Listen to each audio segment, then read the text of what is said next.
and I are both suffering from indigestions. I had recently stuffed a burrito in my face, and then I don't know what's going on with him. But we're throwing chairs at Tomb Raider, the 2003 edition, developed by Crystal Dynamics and ported by Feral Interaction. It's built on the Foundation engine. It's around $19.99 or $25 in Canada. Oh, that just hurt reading that. What is it? Tomb Raider explores the intense and gritty origin of Lara Croft and her ascent from a young woman to a hardened survivor, armed with only raw instincts and the ability to push beyond the limits of human endurance. Yeah, you're telling me Lara must fight to unravel the dark history of a forgotten island to escape its relentless hold. And of course, Feral made with the keys because they're awesome people. So let's kick off the chairquisition. 1 chair means that it's garbage. 2 chairs means that it's meh. 3 chairs means that it's pretty good. And 4 chairs means that it's amazing. And we also got our categories of Doom mixed with the working, shiny sounds, controls, and fun. So the first of those categories is up first because that makes sense. Ven, did it make with the working? Over here, Brother Sveg. This is important. This is a big thing. I mean, this is like the first legitimate game we're getting from the Squeenix, right?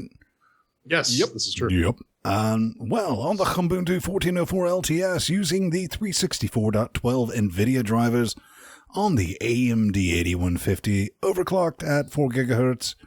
It's kind of using, 1 3/4 cores. So, almost 2. Good.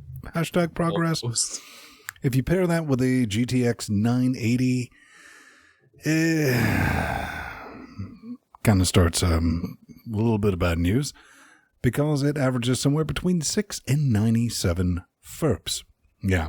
Anytime you're not in a tomb, it becomes quite cinematic. There were times at the beach in Shantytown where I would average plus or minus just 9 FERPs in that scene. Realistically, however, overall during the game, during your game time, you're going to get around 30-ish. That's what you should expect. And again, don't be fooled by people posting benchmarks, because that benchmarks is lies. That's all it is. Seriously, I mean, changing the graphics to fugly in like a really slow area like Shantytown or at the beach area when it's raining or storming did little to not to boost the performance. However, that's not a problem because it still works. But there is a problem, and that is the camera. And why is the camera a problem? Because it flips the hell out, talking about preventing me from progressing until I restart from a checkpoint. Now, granted, that genuinely does add to the challenge. But what are you saying, Ben? What do you mean? Is it showing up on you as like preventing you a proper view? Your field of view is kind of screwed up? I'm like, no. I'm talking about it will zoom in 120% on a fuck-mothering rock and stay there. That's really difficult to navigate your way around a QuickTime event. Sometimes it happens when you're trying to upgrade weapons. You name it, it does happen. It's not common, but I think it happened, let's say 5 times, and I'm being generous, lowballing it. Bit of a pain in the ass. 9 times out of 13, you can just restart the checkpoint. I mean, it's usually really close in that area. There was that one time where it cost me quite a bit of progress. So I think that's enough for me to ding it a perfect 4-chair score. So I'm going to give it a solid 3 out of the box. Yeah, I don't know why they insist on doing that. When the first thing you see when you start the game up is the feral scream and nope. So at least they give you a nice little tick box to make that go away. There's configuration options in the game itself. Why would you ever have this scream feral? It's just no. I get a lot of frame dips, but because I'm on the Intel i7-6700K running Fedora 22 64-bit with the GTX 980 on the NVIDIA 3.64.16 drivers, yeah, I didn't have any frame dips below 25, but oh man, this game cannot make up its mind and while it's raining, while you're outside, while there's some weird lighting shit going on. I mean, like it cruises normally at about 75 frames a second on Ultra with the Tress effects on, but yeah, it'll just drop out randomly, which is fun in the middle of fights and whatnot because you just slowly crawl. And speaking of Tress effects, it does indeed work. Pedro's going to talk more about it. I saw the option, flipped it on, and the hair clips through the models and looks like it's something entirely different from the rest of the game, which is just kind of funny. There's a lot of technical issues, but for the most part, the game works. That's enough to get it 3 chairs, but not a perfect 4. Yeah, the performance in Tomb Raider, the 2013 reboot, is, well, at least the Linux port, is atrocious. Throughout most of the game, you're lucky if it can hold 30 to 40 FERPs. The benchmark is also completely unrepresentative of the actual performance in-game. This game also has the nasty tendency to forget about the other 7 cores in my FX 8370E overclocked at 4.2 gigahertz and just pegs one of the cores at 100% while ignoring the rest of them. I don't know what the hell's up with that. Now, you pair that processor with a GTX 970 Strix and 16 gigs RAM and 2 Samsung 850 EVOs and YOLO RAID running Fedora 23, and you've got the Amiga that I ran this game on. It is good to see TressFX working on Linux, even though it's running through IndirectX. Although that's probably why the moment you enable TressFX, it'll knock about 10 to 20 FERPs off of the average. The only reason it doesn't get 2 chairs here is because I managed to 100% the single-player campaign on the first time around in about 18 hours. So that's a pretty good average, according to Strider anyway. I'm taking his word for it. So it gets 3 chairs. Gotta love how playtime effects mix with the working. It's really relevant to the category. But that's 3 cheers for that. Up next, Shining Sounds. Pretty easy. Visually, Tomb Raider ranks a solid 3rd, behind Mordor and Metro 2033 Redux. Yes, I look forward to your hate mails. Next week, we'll talk about that. All right? The island itself, it's absolutely hella large. It's hella detailed. It's just kind of brilliant. Just right in your eye, pussies. It's visually stunning. Animation rigging, it's well done as well. Character models, they're also a bit of all right. Even if you're sitting there watching it the entire time, especially with all the cutscenes that you got to go through, which are in-game engine rendered. So, and you're like looking at them, I was like, oh, all right, well, they do look right. However, I do wish the camera didn't go out of its way to show off the hair works, because it's not that impressive. Maybe it was a thing in 2013. It's 2016. I was like, hey, look, why? Oh, there's hair. It's like, okay, that's definitely a thing. However, if you mix that with a believable voice acting, you're probably going to get a solid 4 chairs, because there's nothing to legitimately complain about this. It is visually stunning. Auditorily, the background noise, it is completely there. It's delivered correctly. Frail did a good job getting the visuals on par. They did a good job getting the audio on par. No complaints. It's been a long time since I've done this, but I'm going to give it a solid 4. Yeah, the game certainly makes with the pretties. The backgrounds are gorgeous. The environments are gorgeous. The models are fantastic and look like actual face maps of actual people, especially because you spend a lot of time staring at Lara's face. She emotes like an actual person with some, the uncanny valley is totally a thing. So they make it look a little cartoony, but whatever. The voice acting is what you'd expect from a AAA game. I somehow have an extra A in the show notes. Let's get rid of that. It's for the awesome. No, it's very solid voice acting. The performances are believable, although the situations the characters find themselves in kind of harms the dialogue. And also, what harms the graphical fidelity is just when this game chugs. It's got a lot of the chuggies, but that's nothing to fault it for. It's beautiful. It sounds beautiful. 4 chairs for Shining Sounds. Yeah, it's a very good looking and good sounding game. This is about on par with what you'd expect from a several $100 million worth of budget and what that kind of money would deliver. But like Jordan said, it's a shame that you can't really see it unless because if you want to play the game at anything that doesn't look like a PowerPoint presentation instead of a video game, you can't really see the pretties because you have to lower that graphical fidelity if you want Jordan a fluid. has a Skylake quad core. Yeah, no, the thing With the a thing 980. eats at 4K. It Yeah, just can't. that's the thing. He has an Intel processor, and he still was Brand getting new those one. frame dips. You really screwed the pooch on this one, Farrell. 4 chairs for shiny and sounds. Yeah, I really wish I could play this game at 4K. That would be amazing, but I can't because it would just buckle my system. That's 4 chairs for shiny and sounds. Up next is controls. Okay, well, the Exclude controller, there it is, worked out of the box. Even with the controller, unfortunately, cut down to naught, the sensitivity, aiming is nigh impossible. Unlike Shadows of Mordor, I was able to complete that game, and I put like 40 hours into that game. No issues whatsoever. I mean, because you could adjust the sensitivity to the point to where, I've trained, 20 plus years on refined motor control in my right hand organ, not in my right thumb organ. So I'm a bit of a disadvantage. But Horror worked this, even on a slow setting, still too twitchy for me. However, that led me to use a very unique control scheme that was almost like cheating in this game, and it was quite brilliant.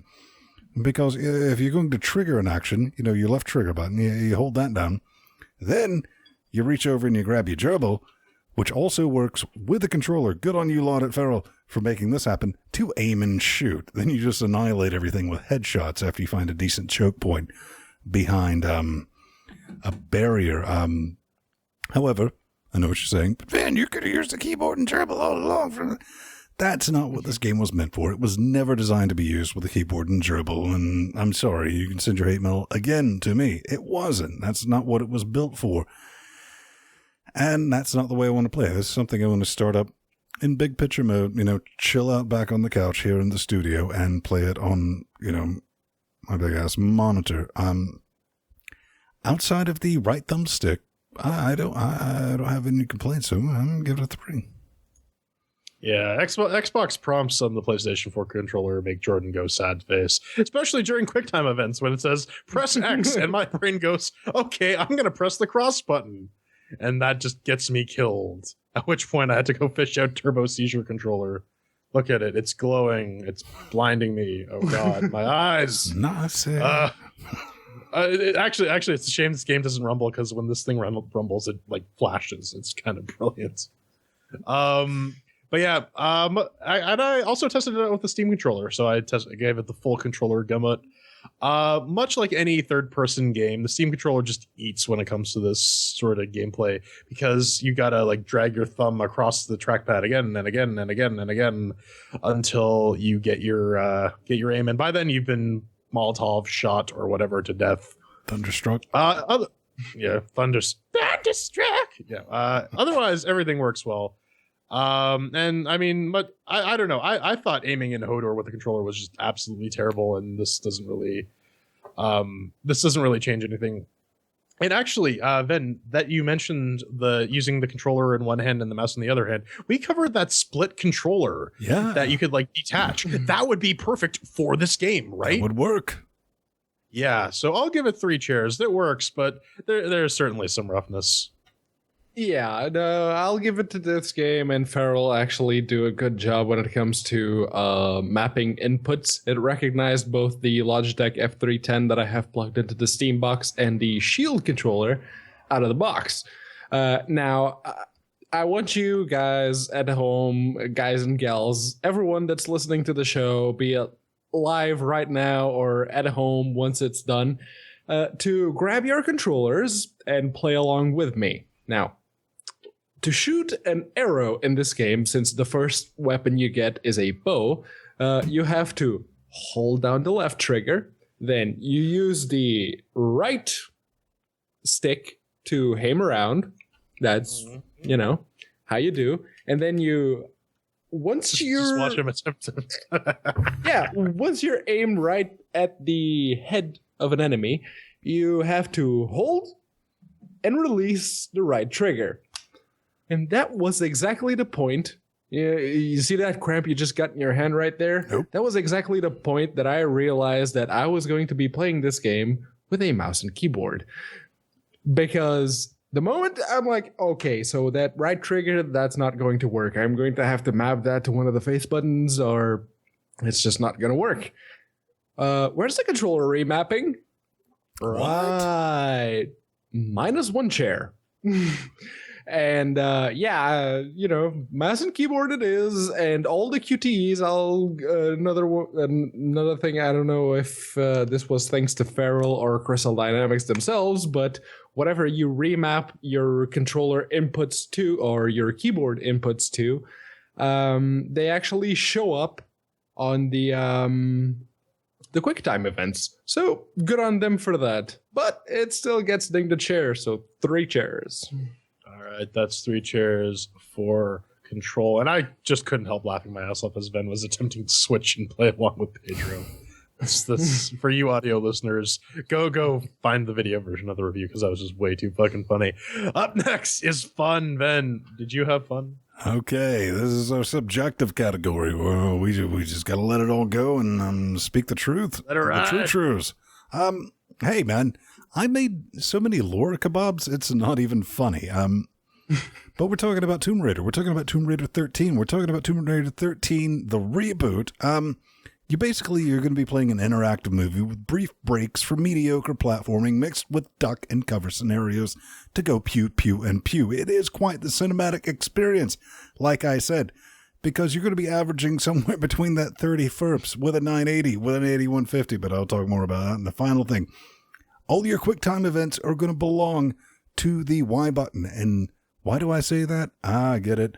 Because unlike Shadow Hordor, it would at least give you a challenge, because if you fucked up a QuickTime event, it would change the buttons that you needed to use for that QuickTime event. This, Y all the things. Sometimes X to grab a cliff, but all the QuickTime event, it relates to hitting the Y button. Or rock the dragon. I mean, why the left stick? Then you get to the zero replayability. I mean, unless you want to collect all the things, and Pedro is going to tell you about collecting all the things as he's learned. Seriously, did it on the first go. When we're talking about the fun run, the main run, the storyline run, that's the only time you'd ever use quick travel. Quick travel, I mean, you start the game, and it's like, oh, I got quick travel. When you start the game, it's like, oh, you need to find food. And I was like, this is kind of makes you think that this game was going to be a whole lot more than what it ended up being. Oh, yeah. You're like, oh, I'm going to have to like hunt in order to stay. That is the only mention of ever having to feed yourself. The rest of the time, Laura Croft, bless her heart, she is on a starvation diet for like she's the Terminator, man. That's the end of that. And such a massive open world, massive, gorgeous open world on this island, and they put it on rails, and I can't imagine how that went down in the development documentation for this game. I mean, did they say, hey, let's create this massive, beautiful, gorgeous open world, and you know what, this will be new, this will shock people, let's put it on rails, let's make it so linear that you'll never go back and explore anything until the end of the game, because somebody said that's brilliant, and they put their fucking signature on it, and they shipped it. That's exactly what they did. It's Tomb Raider. Yes, that's the name of the game. Guess what? Tombs in this game, fucking optional. The hell? Yep. Seriously. You have, at most, am I lying? Any tomb that you do go and seek out, you're going to spend 3 minutes solving a tomb puzzle. But there are a couple of options in the games. I know, I'm being nice.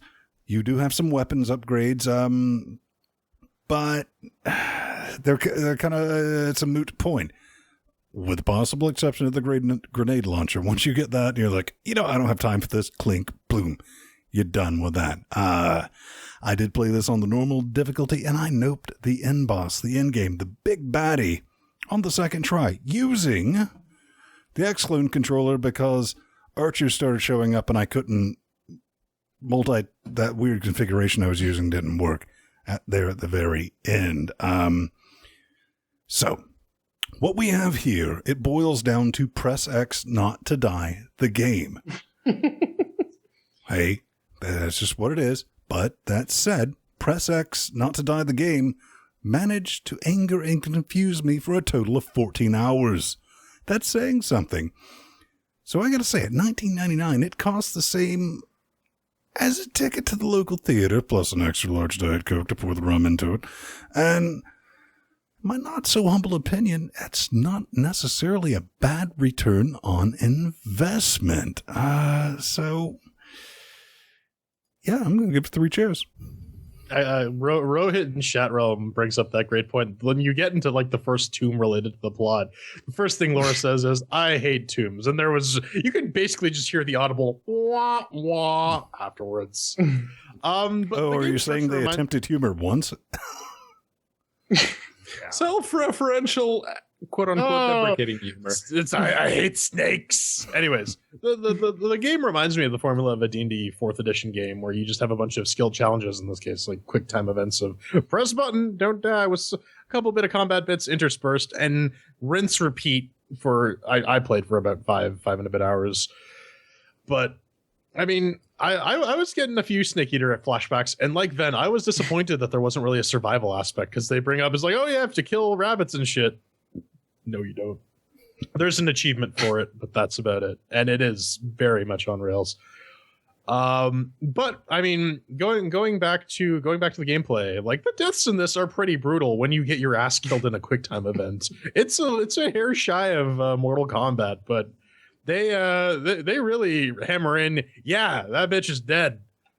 And I mean, okay, I honestly, dead, I found man. She's dead, man. I found this game incredibly boring. Every time I hit a milestone in the game, I found myself looking at the clock saying, okay, can I put it down now? No? Okay.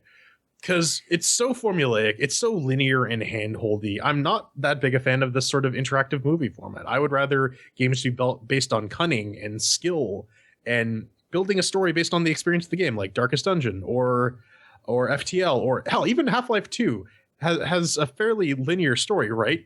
But it gives you like so many open ways to experience that story that it feels like you are actually in the scenario. Here, it's just gotta walk through the path and shoot the thing. Oh, yay, you got the other thing. Test your skill, climb up the wall. There's some more guys. Here's a quick time event. It's boring. Can you figure it out? Fantastic. Have a bite-sized Snickers. But I will say that the game is fairly well done in its construction. I really just want to go destroy the Shago Hot. I don't want to play this game. I'll give it 2 cheers. Yeah, 2 chapters or areas in, and the words ludonarrative dissonance popped into my head. And for a bit, I couldn't exactly put my finger on why. Then, as I fought myself not to skip yet another cutscene, it hit me. The premise tells you that Lara and her mates are in danger and they want to get off this island. But the gameplay actively rewards you for ignoring that and run around collecting stuff. It's, like I keep mentioning, I prefer mechanics over story in my video games. And the story in this game is completely detached from the gameplay. Case in point, the story, the one that Lara's involved in anyway, because if you actually go back and examine every single one of the items, each and every single one of those items tells its own story, as it were. And that's a hell of a lot more interesting than the story in this game. Now, the story in this game is conveyed either through cutscenes or by purposefully slowing down the speed at which Laura runs or jogs to a very slow waddle. Ven pointed out in the notes, oh, that's to hide the load screens. And I was actually kind of sort of convinced that those loading screens were being shoved or disguised in those crawly bits where the game just turns into a slideshow. But hey, maybe that's just me. If you need to stop or even slow down the gameplay to convey plot, you're doing it wrong. Also, why would you ever want to leave this island? There are no repercussions to going full Metal Killing Machine. The campfires are imbued with magical teleportation powers. And while there, Lara seems to be able to tank more machine gun fire than even those enemies with the riot shields. That sounds like an awesome place. Hell, I want to be there. But no. After a few minutes, the game throws another QTE at you, which, in my opinion, QTEs are the worst thing to ever happen to action games since Daikatana. And Once that's done, you get to another cutscene reminding you of your inept friends' dire situations. There's something that does ameliorate those QTE heavy moments. It's at that point that the game just turns into watching terrible things happening to Lara Croft Simulator.